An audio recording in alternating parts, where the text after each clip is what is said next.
नमस्कार दोस्तों, आपका स्वागत है हमारे चैनल पर, जहां हम लेकर आते हैं रोमांच और रहस्य से भरी जंगल की सच्ची कहानियां। यह चैनल अभी नया है और हम आपके साथ मिलकर ऐसे ही रोमांचक और दिल दहला देने वाले किस्से लाने की कोशिश कर रहे हैं। अगर आपको ये कहानियां पसंद आती हैं तो कृपया वीडियो को लाइक करें, चैनल को सब्सक्राइब करें और अपने विचार कमेंट्स में जरूर साझा करें। आपका समर्थन ही हमें ऐसी कहानियां लाने की प्रेरणा देता है। और एक विशेष धन्यवाद देना चाहूंगा मेरे प्यारे मित्रों मोहरागा जी, स्वामी लुइस जी और मोहित जी को। आपके सुझाव और साथ ने इस सफर को और भी खास बना दिया है। पहले भाग में हमने देखा कि कैसे चूका गांव की शांति को एक नरभक्षी बाघ ने तहस नहस कर दिया। जिम कॉर्बेट की नजर से हम उस जंगल में दाखिल हुए जहां हर झाड़ी में मौत छुपी थी। गांव वालों की दहशत, बाघ की चालाकी और कॉर्बेट की शुरुआती कोशिशें, सबने मिलकर एक ऐसा माहौल रचा जहां हर सांस में डर था। अब कहानी मोड़ लेती है। कॉर्बेट ने बाघ की हर चाल को समझना शुरू कर दिया है। भाग 2 में हम देखेंगे कैसे वो जंगल की खामोशी को पढ़ता है, कैसे हर कदम सोच समझ कर रखता है और कैसे एक इंसान अकेले उस नरभक्षी से टकराने की हिम्मत करता है। यह भाग है रणनीति, धैर्य और उस आखिरी टकराव की ओर बढ़ते कदमों का। अगर आप तैयार हैं उस रोमांच के अगले अध्याय के लिए तो चलिए कहानी को आगे बढ़ाते हैं। आदमखोर के खिलाफ हमारे अभियान में मदद करने और अधिक जानों की बलि चढ़ने से बचाने के लिए टनकपुर से 6 युवा नर भैंसे आगे भेजे गए थे। इन भैंसों को बाघ के लिए चारे के रूप में इस्तेमाल किया जाना था। जब हम चूका पहुंचे तो हमें बताया गया कि भैंसों को लगातार 3 रातों से जंगल में बांधा जा रहा था। कई जगहों पर बाघ के पग चिन्ह भी देखे गए, लेकिन अब तक किसी भैंस पर हमला नहीं हुआ था। अगले 4 दिनों तक हम हर सुबह इन भैंसों को देखने गए। दिन में बाघ के किसी भी सुराग की तलाश की और शाम को उन लोगों के साथ रहे जो भैंसों को बांधने का काम करते थे।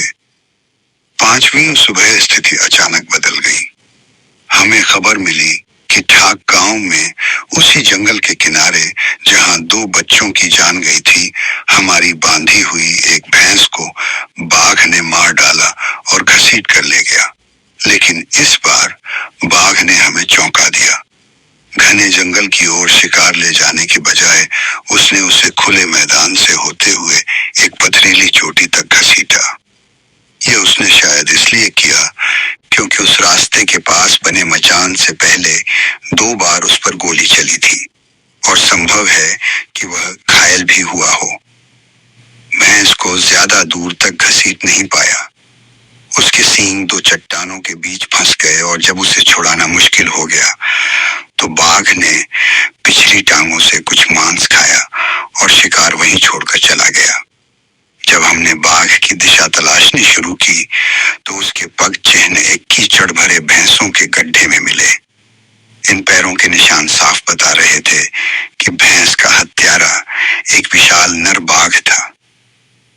जिला अधिकारियों का मानना था, किस आधार पर यह मैं नहीं जानता, कि यह आदमखोर एक बाघिन है। लेकिन जब हमने भैंस के गड्ढे में बने पैरों के निशान दिखाए तो गांव वालों ने साफ कहा कि वे अलग अलग बाघों के पग चिन्ह में भेद नहीं कर सकते। हाँ, इतना वे निश्चित रूप से जानते थे कि यह आदमखोर चाहे नर हो या मादा, उसके एक दांत टूट चुका है। उनका कहना था कि अब तक जितनी भी हत्याएं हुई थीं, चाहे इंसान की या जानवर की, हर शव पर उन्होंने देखा था कि बाघ का एक दांत केवल चमड़ी को दबाता है, पर आर पार नहीं जाता। इससे उन्होंने निष्कर्ष निकाला कि आदमखोर का एक नुकीला दांत टूटा हुआ है। शिकार से 20 गज की दूरी पर एक जामुन का पेड़ खड़ा था। जब हमने शिकार को चट्टानों के बीच से बाहर निकाला तो एक आदमी को उस पेड़ पर चढ़ाकर कुछ डालियां तुड़वाई जो देखने में बाधा डाल रही थी। पेड़ की केवल एक ही डाल थी जिस पर बैठकर शिकार पर नजर रखी जा सकती थी, लेकिन यह पेड़ अकेला था, एक टीले की चोटी पर खड़ा हुआ और चारों ओर से जंगल साफ दिखाई दे रहा था। आदमी ने जितनी भी सावधानी से डालियां तोड़ी, मैं इस विश्वास से मुक्त नहीं हो सका कि बाघ ने उसे देख लिया था। अब सुबह के 11 बज चुके थे, इसलिए अपने आदमियों को दोपहर का भोजन करने के लिए गांव भेजकर ईबी और मैं पास की झाड़ी के नीचे धूप से बचने के लिए बैठ गए। दिन की तपिश में कभी बात करते, कभी ऊँघते रहे। करीब 2:30 बजे जब हम हल्का फुल्का पिकनिक लंच कर रहे थे, अचानक जंगल के किनारे जहां भैंस मारी गई थी, कुछ काले तीतर बेचैन होकर बेतहाशा बक बक करने लगे। उनकी आवाज सुनकर हमारे आदमी भी गांव से लौट आए। ईबी और उसका नेक दिल साथी श्याम सिंह तुरंत उसी जंगल की ओर बढ़े जहां से तीतरों की चेतावनी की आवाज आ रही थी। उनका इरादा बाघ का ध्यान खींचने का था और उसी बीच मैं बिना कोई आहट किए जामुन के पेड़ पर चढ़ गया। कुछ ही मिनटों बाद जब मैं पूरी तरह जम गया, ईबी और श्याम सिंह बाहर निकल आए और चूका कैंप लौट गए, जबकि मेरे 2 आदमी ठाक पर रह गए। ईबी के जाते ही तीतर फिर से शोर मचाने लगे। थोड़ी ही देर में काकड़ की चेतावनी भरी भौंक सुनाई दी। साफ था कि बाघ हरकत में था, लेकिन खुला मैदान पार करके शिकार तक आने की उम्मीद तभी की जा सकती थी जब सूरज डूब जाए और गांव रात की खामोशी में डूब जाए। करीब 15 मिनट तक काकड़ लगातार भौंकता रहा और फिर अचानक चुप हो गया। उसके बाद से लेकर सूरज ढलने तक बाघ की ओर से जंगल पूरी तरह खामोश हो गया। सिर्फ पक्षियों की प्राकृतिक आवाजें ही वातावरण में गूंजती रहीं। सरदा नदी के उस पार नेपाल की पहाड़ियों पर ढलते सूरज की लालिमा अब फीकी पड़ चुकी थी। गांव की सारी आवाजें भी थम चुकी थीं। तभी अचानक भैंस के गड्ढे की दिशा से काकड़ की चेतावनी भरी भौंक सुनाई दी। बाघ उसी रास्ते से लौट रहा था जिससे वह पहले गया था। मेरे सामने की डाल मेरी बंदूक के लिए बिल्कुल सही टेक दे रही थी। बाघ के आने पर मुझे सिर्फ एक हरकत करनी थी, अपना सिर झुकाकर बंदूक के कुंदे पर टिकाना। लेकिन समय मानो रुक गया हो। हर बीतता मिनट मेरी उम्र में 100 साल जोड़ रहा था। फिर 200 गज ऊपर ढलान पर अचानक काकड़ ने जोर से चेतावनी दी। उस पल मेरी उम्मीद जो 10 में 1 थी, गिरकर 1000 में 1 रह गई। अब साफ था कि बाघ ने मेरे आदमी को पेड़ की डालियां तोड़ते हुए देख लिया था और सूरज ढलने से लेकर काकड़ की आखिरी चेतावनी तक उसने पेड़ तक दबे पांव आकर मुझे देख लिया और चुपचाप लौट गया। इसके बाद जंगल में कभी काकड़ तो कभी सांभर की चेतावनी सुनाई देती रही। हर बार पिछली बार से और दूर, मानो बाघ धीरे धीरे जंगल की गहराइयों में खोता जा रहा हो। आधी रात तक ये आवाजें भी थम गईं और तब पूरा जंगल प्रकृति की उस रात्रि विश्राम की अवस्था में डूब गया, जब संघर्ष थम जाता है और वन्य जीव शांति से सो जाते हैं।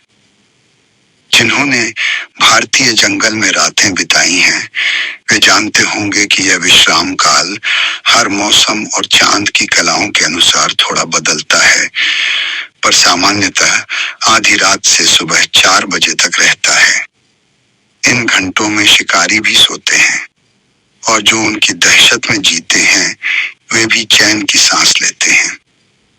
शायद यह मांसाहारी जानवरों की स्वाभाविक नींद हो, पर मैं मानना पसंद करूंगा कि प्रकृति ने ये कुछ घंटे खास तौर पर उन प्राणियों के लिए बनाए हैं जो अपनी जान के डर में जीते हैं, ताकि वे थोड़ी देर सुकून से रह सकें।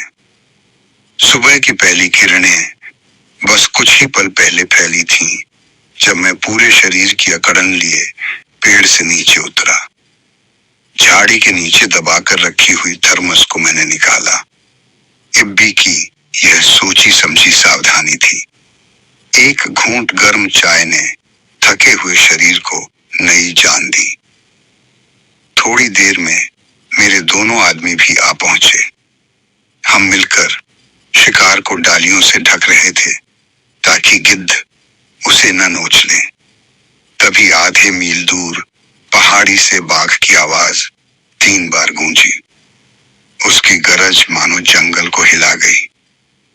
थाक गांव लौटते समय गांव के बुजुर्ग सामने आए। उनकी आंखों में उम्मीद थी। उन्होंने मुझे ढांढस बंधाते हुए कहा, निराश मत होइए साहब, सितारों की चाल देखी है हमने, प्रार्थनाएं भी की हैं। यदि आज बाघ नहीं मरा तो कल मरेगा, या फिर परसों। कैंप लौटकर एक गर्म स्नान और भरपेट भोजन ने मुझे ताजगी दी, पर आराम का वक्त कहाँ था। दोपहर के 1 बजे मैं फिर से थाक की खड़ी पहाड़ी पर चढ़ रहा था। वहां पहुंचते ही सूचना मिली। गांव के ऊपर की पहाड़ी से सांभर ने कई बार चेतावनी दी थी। मैं इस बार जिंदा भैंसे पर बैठने का इरादा लेकर निकला था, मगर यह भी जरूरी था कि जब मैं इंतजार करूं, बाघ कहीं और आकर दावत न उड़ाए। इसलिए पिछली रात के शिकार के पास मैंने कुछ अखबार की चादरें बिछा दी। गांव वालों ने बताया था कि सांभर की चेतावनी जिस जंगल पगडंडी से आई थी, वह मवेशियों की अक्सर इस्तेमाल की हुई राह थी। उसी पगडंडी के किनारे एक पेड़ पर मैंने रस्सी की मचान बांध दी और रास्ते के पास एक जड़ से भैंसे को बांध दिया। शाम 3 बजे मैं मचान पर चढ़ बैठा। 1 घंटा भी न बीता था कि घाटी के उस पार 1000 गज दूर पहले काकड़ और फिर बाघ की आवाज सुनाई दी। भैंसे को हरी घास भरपेट खिलाई गई थी। उसके गले की घंटी पूरी रात बजती रही, पर बाघ नहीं आया। सुबह उजाला होते ही मेरे आदमी आ गए। उन्होंने बताया कि रात भर गहरी खाई में, जहां उस लड़के की लाल टोपी और फटे कपड़े मिले थे, कभी सांभर तो कभी काकड़ चेतावनी देते रहे। और ठीक उसी खाई के सिरे पर हमने गांव वालों के कहने पर एक और भैंसा बांध रखा था। जब मैं चूका लौटा तो पता चला कि इब्बी भोर होने से पहले ही कैंप छोड़ चुका था। पिछली रात खबर आई थी कि लधिया घाटी में 8 मील ऊपर एक बाघ ने बैल मार गिराया है। इब्बी पूरी रात उस शिकार पर मचान डाले बैठा रहा, मगर बाघ की कोई झलक तक न मिली। अगले दिन देर शाम थका हारा वह कैंप लौटा। मैं पिछली रात जिंदा भैंसे पर पहरा देने के बाद जीन के साथ नाश्ते पर बैठा ही था कि हमारे आदमी खबर लाए, साहब 5 भैंसों में से एक, जिसे हमने पिछली रात उस गहरी खाई के निचले सिरे पर बांधा था, गायब है। इतने में ही पहुंचे मैकडॉनल्ड वन विभाग के डिविजनल अफसर, जो कलाड़ूंगा से कैंप बदलकर चूका आ रहे थे। उन्होंने बताया कि खाई के निचले हिस्से में बाघ के पग चिन्ह देखे हैं, ठीक उसी जगह जहां भैंसा बांधा गया था। और ये पग चिन्ह वही थे जिन्हें उन्होंने पहले थाक में देखा था, जब उन्होंने नरभक्षी को मारने की कोशिश की थी। नाश्ते के बाद जीन और मैक मछली पकड़ने नदी की ओर चले गए और मैं श्याम सिंह को साथ लेकर निकला। मुझे पता लगाने कि उस भैंसे का क्या हुआ।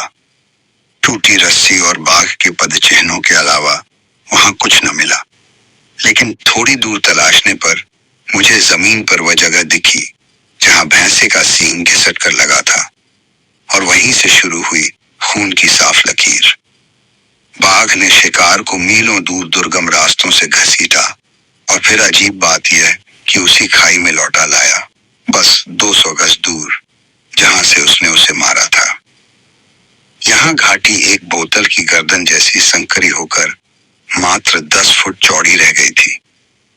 मुझे पूरा यकीन था कि बाघ अपने शिकार के साथ इसी संकरे रास्ते के पार कहीं छिपा बैठा है। मैंने तय किया, आज की रात में इसी जगह उसकी घात लगाऊंगा, पर उससे पहले क्यों न शिकारियों का साथ दे और उनके साथ मिलकर दोपहर का भोजन कर लूं। अपने शरीर और मन को मजबूत करने के बाद मैं श्याम सिंह और मछली पकड़ने वाली टोली से उधार लिए गए 3 आदमियों के साथ फिर लौटा। कारण साफ था, अगर मुझे शिकार मिलता और मैं उस पर मचान डालकर बैठता तो श्याम सिंह का अकेले कैंप लौटना बेहद खतरनाक होता।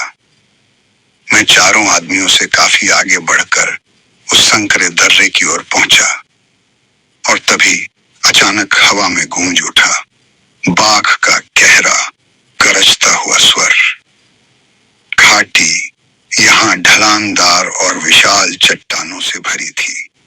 बाघ झाड़ियों की घनी ओट में था, बस 20 गज की दूरी पर, और उसकी दहाड़ सीधी मेरी ओर आ रही थी। जंगल में छुपे बाघ की ऐसी गरज सुनने भर से रगों का खून जम जाए। यह एक साफ चेतावनी थी, और पास मत आना। उस संकरे दर्रे में जहां बाघ ऊंचाई से सब पर हावी था, आगे बढ़ना आत्मघाती कदम होता। मैंने हाथ के इशारे से अपने आदमियों को पीछे हटने का संकेत दिया, और उन्हें थोड़ा समय देने के बाद धीरे धीरे पीछे की ओर चलना शुरू किया। यह वही एक सुरक्षित तरीका था, किसी शिकारी जानवर से सामना न करने की स्थिति में बिना पीठ दिखाए पीछे हटना। जैसे ही मैं बोतल गर्दन जैसे संकरे हिस्से से बाहर निकला, मैंने सीटी बजाकर आदमियों को रुकने का इशारा दिया और 100 गज नीचे जाकर उनसे जा मिला। अब मुझे साफ पता था कि बाघ कहाँ छिपा है, और मुझे पूरा विश्वास था कि उससे निपटा जा सकता है। मैंने आदमियों से कहा कि वे लौट जाएं और मछली पकड़ने वाली टोली से जा मिलें, लेकिन उनका चेहरा पीला पड़ गया। डर उनकी आंखों में साफ झलक रहा था। वे भी मेरी ही तरह मानते थे कि यह वही नरभक्षी था जिसकी गर्जना हमने सुनी थी, और वे मेरी बंदूक की सुरक्षा से दूर जाने को तैयार न थे। उन्हें साथ लेकर चलने के अलावा कोई विकल्प नहीं बचा था, क्योंकि अगर मैं खुद उन्हें वापस छोड़ने जाता तो 2 घंटे का समय बर्बाद हो जाता। और सबसे बड़ी मुश्किल यह थी कि यह पूरा इलाका साल के घने जंगल से भरा था, जहां चढ़ने लायक एक भी पेड़ नहीं था। अब मुझे इन्हें अपने साथ ही रखना था, चाहे कुछ भी हो। हम खड़ी बाईं ढलान चढ़कर घाटी से 200 गज दूर निकल आए, फिर बाईं ओर मुड़े और 200 गज और चलकर दोबारा बाएं ओर लौटे। अब हम घाटी के उस हिस्से पर पहुंचे जहां से 100 गज ऊपर थे, जहां कुछ ही देर पहले बाघ की भयावह गरज सुनी थी। अब बाजी पलट चुकी थी, फायदा हमारे हाथ था। मैं अच्छी तरह जानता था कि बाघ घाटी के नीचे नहीं जाएगा। वहां उसने कुछ ही मिनट पहले इंसानों को देखा था। ऊपर भी नहीं चढ़ सकता था, क्योंकि उसे हमारे सामने से गुजरना पड़ता। हमारी तरफ की ढलान 30 फीट ऊंची थी और झाड़ियों से खाली। बाघ के पास बच निकलने का सिर्फ एक ही रास्ता था, सामने की पहाड़ी पर चढ़ना।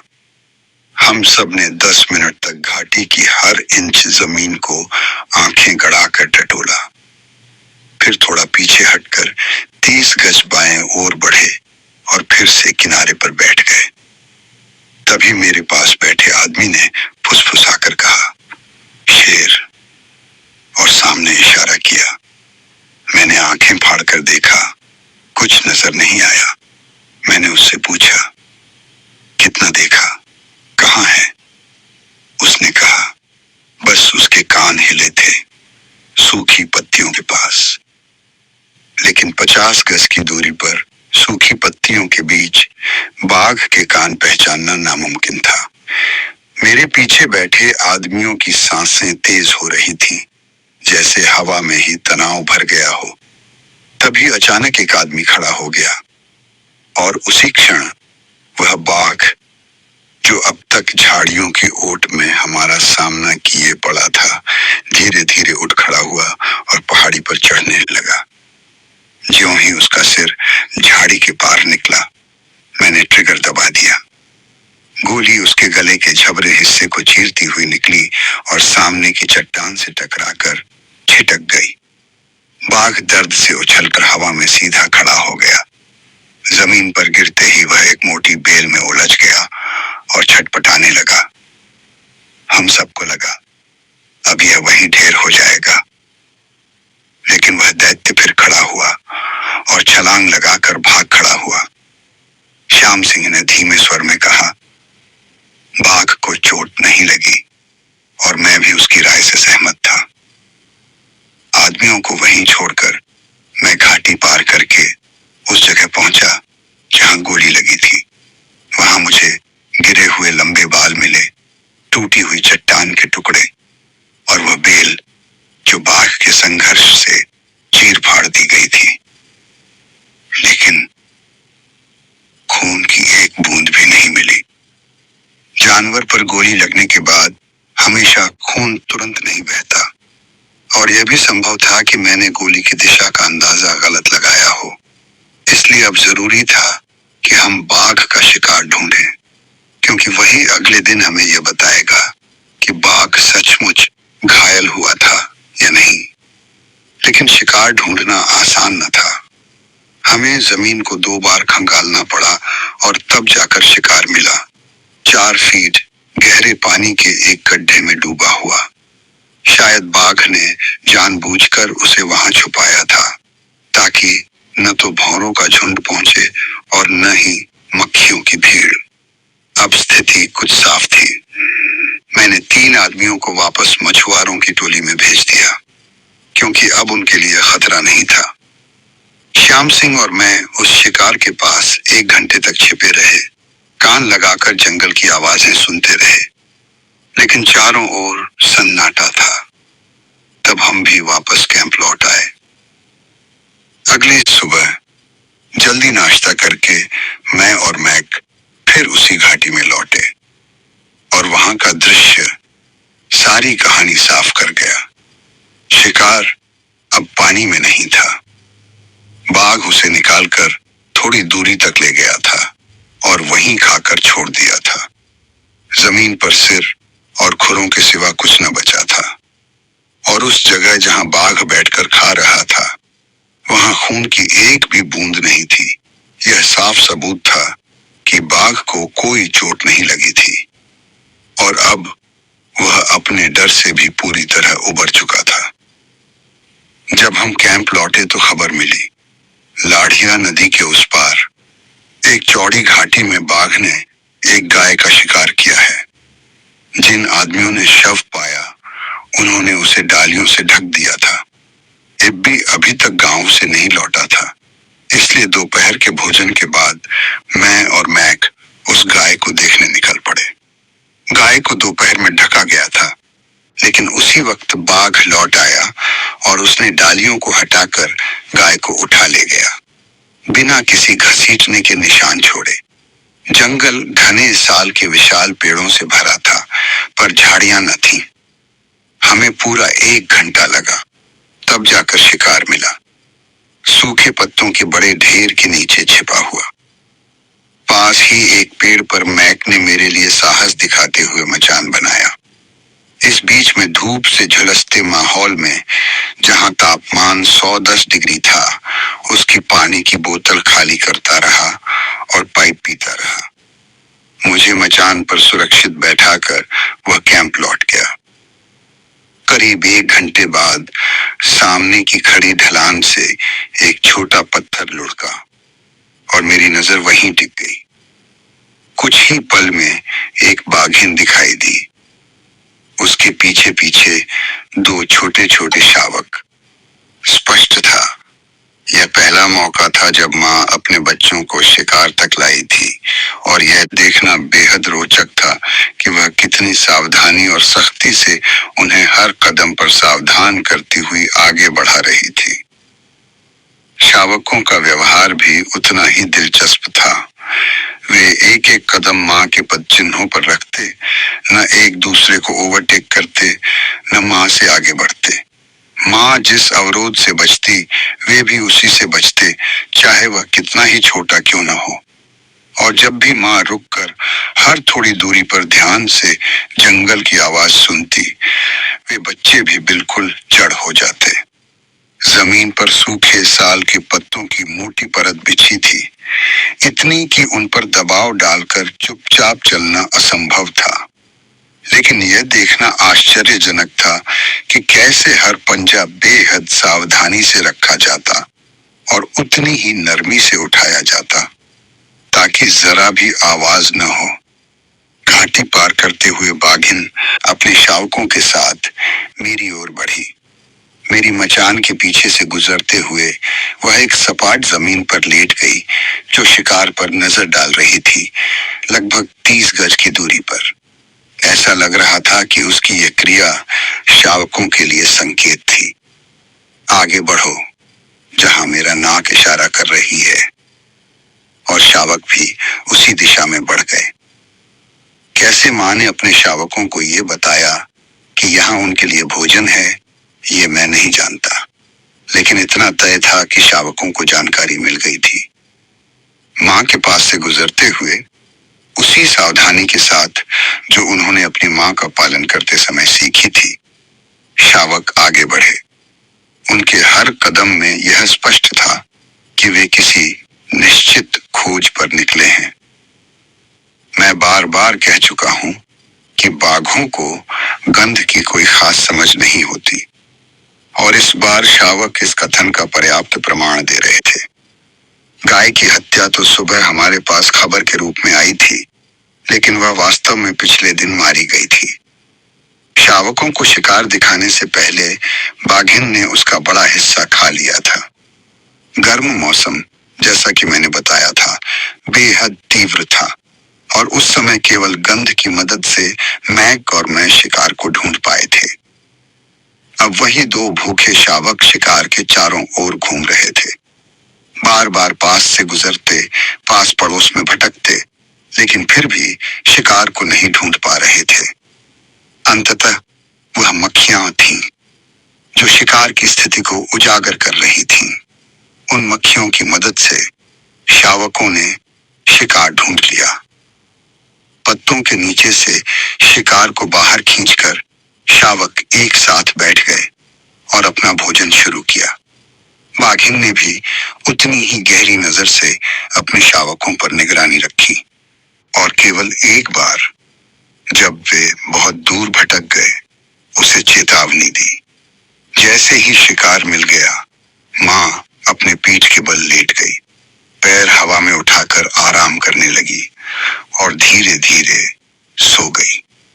जैसे ही मैं शावकों को शिकार खाते हुए देख रहा था, मुझे कुछ साल पहले त्रिशूल की तलहटी में देखी गई एक घटना याद आ गई। मैं एक चोटी पर पड़ा था और दूर पहाड़ की चट्टान पर थार, हिमालय की सबसे पक्की नन्ही चढ़ाई करने वाली बकरी को देखने के लिए दूरबीन लगाए बैठा था। चट्टान के बीचों बीच एक पट्टी पर एक थार और उसका बच्चा सो रहे थे। थोड़ी देर बाद माँ उठी, शरीर खींचा और बच्चा तुरंत उसके पास जाकर चूसने लगा। माँ ने कुछ कदम आगे बढ़ते हुए पट्टी पर संतुलन बनाए रखा और फिर नीचे लगभग 12 से 15 फीट दूर एक संकरी पट्टी पर छलांग लगाई। बच्चा अब अकेला था, बार बार आगे पीछे दौड़ता, हर बार अपनी माँ को नीचे देखते हुए रुका, लेकिन हिम्मत नहीं जुटा पाया कि वह नीचे कूदे। नीचे से खतरनाक ढलान थी, 1000 फीट की सीधी चट्टान। मैं दूर था, इसलिए नहीं सुन पाया कि माँ अपने बच्चे को प्रोत्साहित कर रही थी या नहीं, लेकिन उसके सिर के मुड़ने के अंदाज से मुझे यकीन था कि वह उसे हौसला दे रही थी। बच्चा और ज्यादा बेचैन हो रहा था और शायद किसी गलती से डरते हुए माँ चट्टान की उस दरार पर गई जहां से वह आसानी से चढ़ सकती थी और फिर बच्चे के पास लौट आई। जैसे ही वह वापस आई, वह लेट गई, शायद बच्चे को खाने से रोकने के लिए। कुछ समय बाद वह फिर खड़ी हुई, बच्चे को 1 मिनट के लिए दूध पीने दिया, सावधानी से किनारे पर संतुलन बनाए रखा और फिर कूद गई। बच्चा बार बार उसके ऊपर नीचे दौड़ता रहा। अगले आधे घंटे में यह प्रक्रिया 7 बार दोहराई गई और अंततः बच्चा अपनी तकदीर पर छोड़कर कूद पड़ा और सुरक्षित रूप से अपनी मां के पास पहुंचकर पूरी तरह से दूध पीने का इनाम पाया। यह सब सिखाने के लिए था, अपने बच्चे को यह भरोसा दिलाना कि जहां मां जाती है वहां जाना सुरक्षित है। जंगली जानवरों के बच्चों को जीवित रहने और बड़े होने में मदद करने वाला यही है, मां की अनंत धैर्य और बच्चों की बिना शर्त आज्ञा पालन की शक्ति। मुझे खेद है कि मेरे पास अवसर होने के बावजूद मैंने इन अद्भुत दृश्यों को फिल्म में कैद नहीं किया, क्योंकि जंगल में अपने बच्चों को प्रशिक्षित करते हुए जानवरों को देखना सबसे रोचक और अद्भुत अनुभव है। जैसे ही शावकों ने अपना भोजन समाप्त किया, वे अपनी मां के पास लौट आए। बाघिन ने तुरंत उन्हें साफ करना शुरू किया, उन्हें पलटा, उनके शरीर से खून चाट कर मिटाया जो उन्होंने भोजन करते समय पाया था। जब यह काम पूरी तरह से उसकी संतुष्टि के अनुसार समाप्त हुआ, तो वह अपने शावकों के साथ लाध्या नदी के उस ओर के उथले फोर्ड की दिशा में चल पड़ी। इस ओर शिकार का कोई अंश नहीं बचा था और शावकों के लिए कोई सुरक्षित झुपड़ियां भी नहीं थी। मुझे उस समय यह पता नहीं था, और अगर पता होता भी तो कोई फर्क नहीं पड़ता कि जिस बाघिन को मैं उस दिन इतनी रुचि से देख रहा था, वही आगे चलकर गोली की चोटों की वजह से मानव भक्षक बन जाएगी और लाध्या घाटी और आसपास के गांवों में रह रहे सभी लोगों के लिए आतंक बन जाएगी। थक में पहला शिकार, जिस पर मैंने पहली रात बैठकर निगरानी की थी, अब खोल दिया गया था ताकि गिद्ध उसे खा सके। दूसरी ओर गांव के पश्चिम में घाटी के सिर पर एक और भैंस बांधी गई थी, लगभग 200 गज दूर पुराने शिकार से। 4 सुबह बाद थक के प्रधान ने हमें खबर भेजी कि इस भैंस को बाघ ने मार डाला और उठा ले गया। हमारी तैयारियां जल्दी ही पूरी हुई। भयंकर गर्मी में चढ़ाई करते हुए इब्बी और मैं दोपहर के करीब शिकार के दृश्य पर पहुंच गए। बाघ ने भैंस को मारा, मजबूत रस्सी तोड़ दी और सीधे घाटी की ओर ले गया।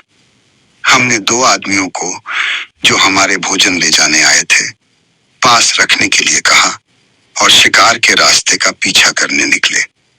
जल्दी ही स्पष्ट हो गया कि बाघ किसी निश्चित स्थान की ओर जा रहा था।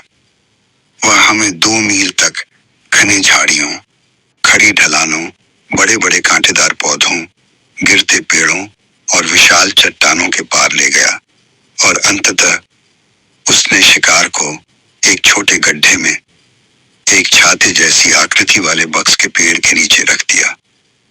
भैंस पिछली रात मारी गई थी और यह देखकर बेचैनी हुई कि बाघ ने अभी तक भोजन नहीं किया, लेकिन यह बेचैनी इस बात से कुछ कम हो गई कि उसने शिकार को इस स्थान तक पहुंचाने में इतनी मेहनत की। यदि सब ठीक रहा तो यह उम्मीद की जा सकती थी कि वह अपने शिकार पर लौटेगा। क्योंकि भैंस की गर्दन पर पड़े दांत के निशान हमें बता रहे थे कि यह वही मानव भक्षक बाघ था जिसे हम तलाश रहे थे, कोई सामान्य बाघ नहीं। थक थक के हमारी गर्म चढ़ाई और फिर घने जंगल से भरी खड़ी ढलान से नीचे उतरना हमें पसीने में भिगोकर छोड़ गया था। जब हम किसी गड्ढे में आराम कर रहे थे, दोपहर का भोजन कर रहे थे और खूब चाय पी रहे थे, मैंने अपनी नजरें चारों ओर घुमाई। कहीं ऐसा पेड़ मिले जिस पर बैठा जा सके और जरूरत पड़ने पर रात बिताई जा सके। गड्ढे के बाहरी किनारे पर ढलान से लगभग 45 डिग्री के कोण पर झुका हुआ एक पीपल का पेड़ उग रहा था। यह पेड़ जंगल के किसी बड़े वृक्ष के सड़े हिस्से में अंकुरित हुआ। उसने अपने मेजबान वृक्ष को घेरे में बांधकर मार डाला और अब उसी बंधन ने अपने लिए नया तना बनाना शुरू कर दिया था। 10 फीट ऊपर जहां ये बंधन रुक गया था और मूल पेड़ सड़कर गिर चुका था, वहां एक आरामदेह बैठने की जगह नजर आई और मैंने वहीं बैठने का फैसला किया। भोजन के बाद और सिगरेट पीकर इब्बी ने हमारे 2 आदमियों को 60 गज दाहिने ओर भेजा और उन्हें एक पेड़ पर चढ़ाकर शाखाएं हिलाने के लिए कहा, मानो वे मचान बना रहे हों। यह सब बाघ का ध्यान भटकाने के लिए किया गया, ताकि यदि वह पास में कहीं छुपा हो और हमें देख रहा हो तो ध्यान न पाए। मैं चुपचाप पीपल के पेड़ पर चढ़ा। जिस सीट को मैंने चुना था वह थोड़ा आगे की ओर ढल रही थी और सड़े हुए लकड़ी और सूखे पत्तों से भरी थी। डर था कि यदि मैं उन्हें हिलाऊंगा तो आवाज बाघ तक पहुंच सकती है, इसलिए मैंने उन्हें वैसे ही छोड़ दिया और बैठ गया, दिल में यह प्रार्थना करते हुए कि पेड़ के खोखले तने में कोई सांप न हो या सूखे पत्तों में बिच्छू न छुपा हो। अपने पैरों को बंधन में फिट किया ताकि आगे फिसल न जाऊं और जितना हो सके खुद को आरामदायक बनाया। जब मैं बैठ गया, इब्बी ने आदमियों को पेड़ से नीचे बुलाया और जोर से बातें करते हुए उन्हें लेकर चला गया। जिस पेड़ पर मैंने बैठने का फैसला किया था वह, जैसा कि मैंने पहले कहा, 45 डिग्री के कोण पर ढलान की ओर झुका हुआ था। मेरे ठीक नीचे लगभग 10 फीट की दूरी पर एक सपाट जमीन का हिस्सा था, 10 फीट चौड़ा और 20 फीट लंबा। इस सपाट हिस्से से ढलान तेजी से नीचे गिर रही थी और वहां लंबा घास और घना झाड़ झंखाड़ उग आया था। इसके पार एक झरना बहता हुआ सुनाई दे रहा था। जंगल में बाघ के छिपने के लिए एकदम आदर्श जगह। इब्बी और 2 आदमी लगभग 15 मिनट पहले ही चले गए थे कि घाटी के दूसरी ओर एक लाल बंदर चिल्लाया, जंगल वासियों को बाघ की उपस्थिति की चेतावनी देने के लिए। ध्यान देने वाली बात यह थी कि जब हम नीचे उतर रहे थे शिकार के निशानों का पीछा करते हुए, तब यह बंदर नहीं चिल्लाया था। इसका मतलब साफ था, बाघ ने हमारी उपस्थिति पर अभी तक कोई प्रतिक्रिया नहीं दी थी और अब वह सुन रहा था अपने शिकार के पास की आवाजों की जांच करने के लिए, जैसा कि बाघ करते हैं। बंदरों की दृष्टि बेहद तेज होती है और भले ही यह बंदर एक 1/4 मील दूर था, लेकिन यह बिल्कुल संभव था कि जिस बाघ को वह देख रहा था वह मेरे बहुत पास छिपा हो। मैं पहाड़ी की ओर मुख किए पेड़ पर बैठा था और मेरा शिकार मेरी बाईं ओर थोड़ा आगे था। बंदर ने केवल 8 बार ही चेतावनी दी थी कि अचानक मुझे पीछे की ढलान से सूखी लकड़ी टूटने की आवाज सुनाई दी। मैंने अपना सिर दाहिनी ओर घुमाया और पेड़ की झुपड़ी जैसी शाखाओं के बीच से देखा, जो मेरी ऊंचाई से थोड़ा ऊपर तक फैली हुई थी। तो लगभग 40 गज की दूरी पर बाघ खड़ा था और मेरी दिशा में देख रहा था। कुछ मिनटों तक वह बारी बारी से मेरी ओर और फिर उन पेड़ों की ओर देखता रहा जिन पर 2 आदमी चढ़े थे। अंततः उसने तय किया कि वह मेरी ओर आएगा और धीरे धीरे खड़ी ढलान पर चढ़ना शुरू किया। इस मुश्किल और खड़ी जगह पर बिना हाथों का इस्तेमाल किए और बिना शोर किए इंसान जाना असंभव होता, लेकिन बाघ ने यह काम बिल्कुल चुपचाप कर दिखाया। जैसे जैसे वह सपाट हिस्से के पास आया, वह और अधिक सतर्क हो गया और अपना पेट जमीन के करीब रखता चला गया। जब वह बैंक के शीश के पास पहुंचा तो उसने बहुत धीरे धीरे सिर उठाया, उन पेड़ों की ओर देखा जिन पर आदमी चढ़े थे और संतुष्ट होकर कि वहां कोई नहीं है, वह सपाट जमीन पर कूद गया और मेरी नीचे छिप गया। मैं उम्मीद कर रहा था कि वह मेरी बाईं ओर फिर दिखाई देगा और शिकार की ओर जाएगा। उसी समय मैंने पेड़ के नीचे सूखे पत्तों के झटकने की आवाज सुनी। वह पत्तों पर लेट गया था। अगले 15 मिनट तक मैं बिल्कुल स्थिर बैठा रहा। जब बाघ की ओर से और कोई आहट न आई तो मैंने दाहिने सिरा मोड़ा। तने की झाल के एक छिद्र से गर्दन झुकाकर नीचे देखा और बाघ का सिर दिखाई दिया। आंख बंद रखकर वह जमीन पर ठोकर मारकर लेटा था। अगर मेरी आंख से एक आंसू निचोड़कर उसी छिद्र से गिरा भी देता तो वह सीधे उसके नाक पर पड़ता। कुछ देर बाद उसने आंखें खोली, कुछ बार पलकें झपकाई ताकि मक्खियां दूर हों, फिर से बंद कर ली और सो गया। मैं अपनी जगह संभाल कर बाएं ओर मुड़ा। इस तरफ न तो झाल थी और न कोई शाखा जिससे मैं खुद को टिका पाता। गर्दन को जितना आगे कर सकता था उतना किया और नीचे देखा। मैं बाघ की पूंछ का अधिकांश भाग और एक पांव का सिरा तक देख पा रहा था। स्थिति सोच विचार वाली थी। मेरे पीछे जो पेड़ का तना था वह मोटा और कड़ा, लगभग 3 फुट व्यास का एकदम सुरक्षित मुखौटा बना हुआ था, इसलिए बाघ मुझे देख ही नहीं सकता था। यह निश्चित था कि यदि उसे डिस्टर्ब न किया गया तो वह शिकार की ओर जाएगा। प्रश्न यह था कब। यहाँ साया गहरा था, ठंडी हवा घाटी में बह रही थी और मौसम गर्म होने के बावजूद भी वह आराम से घंटों सो सकता था। रात के अंधेरे में जाकर ही वह उठे तो मेरी गोली चलाने की संभावना चली जाएगी। समय भी मेरे साथ नहीं था, यही शायद आखिरी मौका था और इस मौके पर कई लोगों की जिंदगियां टिकी थी। इसलिए बस बैठकर उसके मनमाने उठने का इंतजार करना मुनासिब न था। तो विकल्प रहा वहीं जहां वह पड़ा है, वहीं निपटना। दाहिने तरफ झाल में कई छेद थे जिनमें मैं बंदूक की नलिका घुसा सकता था, पर ऐसा करके मैं नीचे की ओर नलिका पर्याप्त झुका नहीं पाता कि निशाना उसके सिर पर लग सके।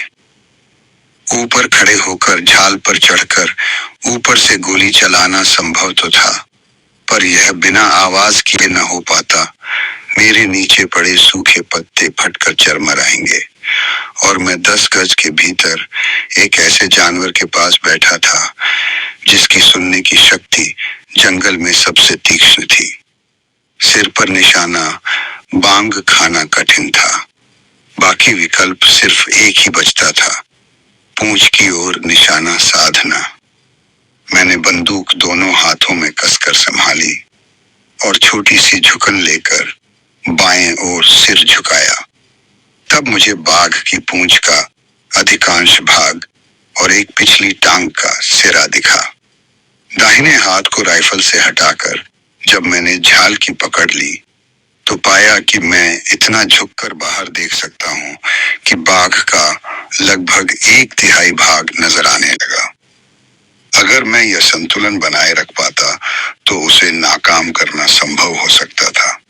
किसी जंगली जानवर, और वह भी सोता हुआ, को सिर्फ इसलिए मार डालना कि वह कभी कभी मनुष्य खा ले, घृणास्पद विचार था। पर जहां आदमखोर की बात हो, वहां भावना का कोई स्थान नहीं था। कई दिनों से मैं इसी बाघ को गोली मारकर और जान माल के नुकसान को रोकने की कोशिश कर रहा था, और अब मौका आया था। भले ही उसे मारने का तरीका कितना अप्रिय हो, जल्दी करना भी जरूरी था, क्योंकि इस शिकार को यहाँ तक लाने से 2 मील लंबी खुशबू की लकीर बन चुकी थी, और किसी भूखे भालू के उस निशान पर उतरते ही मेरा फैसला मेरे हाथ से निकल सकता था। मैंने शरीर को पूरी तरह जड़ कर लिया, धीरे धीरे झाल का थाम छोड़ा, दोनों हाथ राइफल पर रखे और पीछे की ओर एक गोली दाग दी। ऐसा शॉट जिसे मैं दोबारा शूट करना कभी नहीं चाहूंगा। जब मैंने अपने 450 बटे 400 हाई वेलोसिटी राइफल का ट्रिगर दबाया, तो तने हाथ ऊपर की ओर थे, और मैं नलों के ऊपर नहीं बल्कि नीचे देख रहा था। रिकॉइल ने मेरे उंगलियों और कलाई को चोट पहुंचाई, पर जो डर था हड्डी टूटने का, वह नहीं हुआ। पहली गोली लगते ही बाघ ने ऊपरी शरीर घुमाया और पीठ पर फिसलते हुए ढलान पर नीचे जाने लगा। मैंने अपनी सीट पर मुड़कर दूसरा बैरल उसके सीने पर खोंका।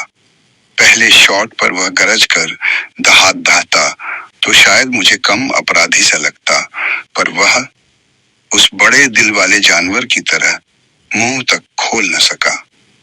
मेरे दूसरे शॉट के साथ वह बिना एक आवाज किए ढेर हो गया। इब्बी मुझे जामुन के पेड़ पर छोड़कर गया था, वही पेड़ जहां 4 दिन पहले मारी गई भैंस पड़ी थी, और जिसे अजीब कारणों से गिद्ध न खा सके थे। उसकी सोच थी कि यदि बाघ ने देखा होगा कि मैं फिकस के पेड़ पर चढ़ गया हूं, तो वह वहीं से शिकार छोड़कर थक के पुराने शिकार स्थान ढाक की ओर लौट जाएगा, और शायद इब्बी को उस पर निशाना साधने का मौका मिल जाए। मेरी 2 गोलियों की आवाज सुनकर वह सारा रास्ता दौड़ता हुआ वापस आया कि कहीं मुझे मदद की जरूरत न हो। मैं उसे फिकस के पेड़ से आधा मील दूर ही मिल गया। हम दोनों मिलकर उस स्थान पर लौटे जहां बाघ पड़ा था, उसे जांचने के लिए। वह एक शानदार ताकतवर नर बाघ था, जीवन के पूरे परवान पर, तन मन से दृढ़ और दमकता हुआ। अगर नापने का साधन होता तो उसकी लंबाई पैक्स से पैक्स 9 फुट 6 इंच निकलती, और घुमावों सहित 9 फुट 10 इंच के आसपास। और हाँ, उसकी निचली जबड़े का दाहिना कछुआ दांत टूटा हुआ था। बाद में मुझे उसके शरीर के अलग अलग हिस्सों में बकशॉट पेलेट भी मिले। वह इतना भारी था कि हम चारों मिलकर भी उसे उठाकर कैंप तक नहीं ले जा सके, इसलिए उसे वहीं छोड़ दिया। उसके ऊपर घास, डालियां और सूखी लकड़ियां रख दी, और बड़े बड़े पत्थर ढेर कर दिए ताकि भालू उसे न खोद सकें। उसी रात खबर फैल गई कि आदमखोर बाघ मारा गया है। अगले सुबह जब हम उसे फिकस के पेड़ के नीचे ले जाकर खाल उतारने के लिए लाए, तो 100 से ज्यादा मर्द लड़कियां उसके पास इकट्ठा हो गए। उन सभी के बीच में वह 10 साल का लड़का भी था, वही बच्चा जिसका भाई चूका के आदमी खोर ने मारा था। तो दोस्तों, चूका के उस नरभक्षी बाघ की कहानी यहीं पर पूरी होती है। एक ऐसा शिकारी जिसने गांव की शांति को निगल लिया था, और एक ऐसा इंसान जिसने अपनी जान की बाजी लगाकर उस डर को खत्म किया। जिम कॉर्बेट की हिम्मत, जंगल की रहस्यमयी खामोशी और हर मोड़ पर छुपा हुआ खतरा, इस कहानी ने हमें सिर्फ रोमांच नहीं दिया, बल्कि इंसानी जज्बे की मिसाल भी पेश की। आपका साथ, आपके लाइक, सब्सक्राइब और कमेंट्स ही हमें आगे बढ़ने की ताकत देते हैं। हम वादा करते हैं बहुत जल्द लौटेंगे एक और दिल दहला देने वाली रोमांचक और सच्ची कहानी के साथ। तब तक के लिए शुभकामनाएं। अपना ख्याल रखें और सुरक्षित रहें। आपका साथ हमारे लिए सिर्फ एक संख्या नहीं, वो एक रिश्ता है जो हर कहानी को जिंदा बनाता है।